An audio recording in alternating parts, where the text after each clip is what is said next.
तो बहुत स्वागत है आपका एक बार फिर से MP12 के नए वीडियो में। आज की इस वीडियो में हम लोग 3 खबरों को लेकर डिस्कस करेंगे जो कि काफी ज्यादा इंपॉर्टेंट है। आप सभी से निवेदन रहेगा कि इस वीडियो को एकदम अंत तक जरूर देखिएगा, साथ ही आपके खुद के इस चैनल को सब्सक्राइब करके वीडियो को लाइक जरूर कर दीजिएगा।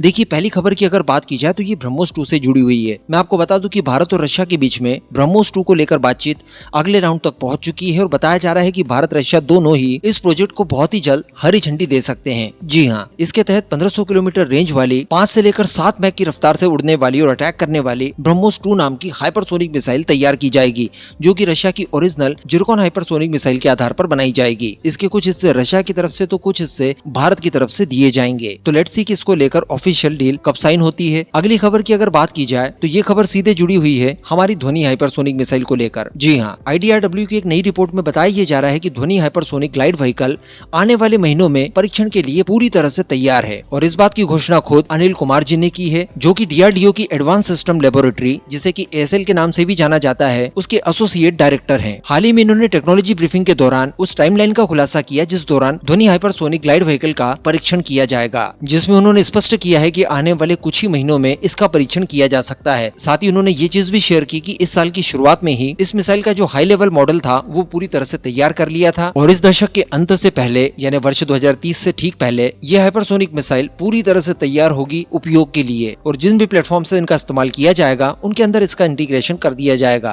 तो 2 प्रकार की हाइपरसोनिक मिसाइल्स का डिस्कशन करने के बाद अब हम लोग बात करेंगे भारत और रशिया के एक नए जॉइंट वेंचर को लेकर। जी हाँ, जो कि इस बार डिफेंस में नहीं बल्कि सिविलियन एयरक्राफ्ट के क्षेत्र में हुआ है, जो कि हमारे लिए काफी इंपॉर्टेंट है। मैं आपको बता दूं कि कल ही भारत और रशिया के बीच में एक MOU साइन हुआ है। भारत की साइड से HAL यानी हिंदुस्तान एरोनॉटिक्स लिमिटेड और रशिया की तरफ से थी यूनाइटेड एयरक्राफ्ट कॉर्पोरेशन, जिसे USC के नाम से भी हम लोग जानते हैं। इन दोनों के बीच में दरअसल एक MOU हुआ है जिसके तहत भारत के अंदर ही SJ-100 सिविल कम्यूटर एयरक्राफ्ट को तैयार किया जाएगा। ये ट्विन इंजन और नेरो बॉडी वाले पैसेंजर विमान है जो कि भारत के अंदर लोकली ट्रैवल करने के लिए परफेक्ट साबित होंगे। यानी निश्चित तौर पर इनकी क्षमताएं इतनी तो नहीं होगी कि ये भारत से बाहर जाकर दूसरे देशों तक आपको ट्रैवल करा सके, लेकिन भारत के अंदर ही आपको कहीं पर जाना हो उसके लिए ये उपयुक्त रहेगा और इस तरह के विमानों की हमें खासी आवश्यकता भी है। भारत के अंदर नए एयरपोर्ट लगातार बनाए जा रहे हैं। लगभग सभी राज्यों में इस क्षेत्र में काफी ज्यादा प्रगति देखने के लिए मिली है, जहाँ पर बड़े साइज के और भारी भरकम विमानों की आवश्यकता नहीं होती और कम दूरी तय करने के लिए आपको इस तरह के छोटे एयरक्राफ्ट की आवश्यकता होती है। HAL की तरफ से ये भी बताया गया है कि भारत की रिक्वायरमेंट को देखते हुए 250 से लेकर 350 एयरक्राफ्ट भारत की आवश्यकता फुलफिल कर सकते हैं, जिनका निर्माण भारत के अंदर ही किया जाएगा। इसमें यह भी बताया जा रहा है कि 70 से लेकर 80% तक की चीजें या कंपोनेंट्स स्वदेशी स्तर पर तैयार करके फिर उनका इस्तेमाल किया जाएगा। तो भारत के अंदर इस तरह की क्षमताएं इसके बाद आ जाएंगी कि पूरा का पूरा एयरक्राफ्ट भारत के अंदर ही बनाया जाए, यानी शुरुआत से लेकर अंत तक। तो ये भी अपने आप में एक बहुत बड़ी खबर है। हर तरह के क्षेत्र में आत्मनिर्भरता आवश्यक है और उसके लिए ही इस तरह के भारी कदम उठाए जा रहे हैं।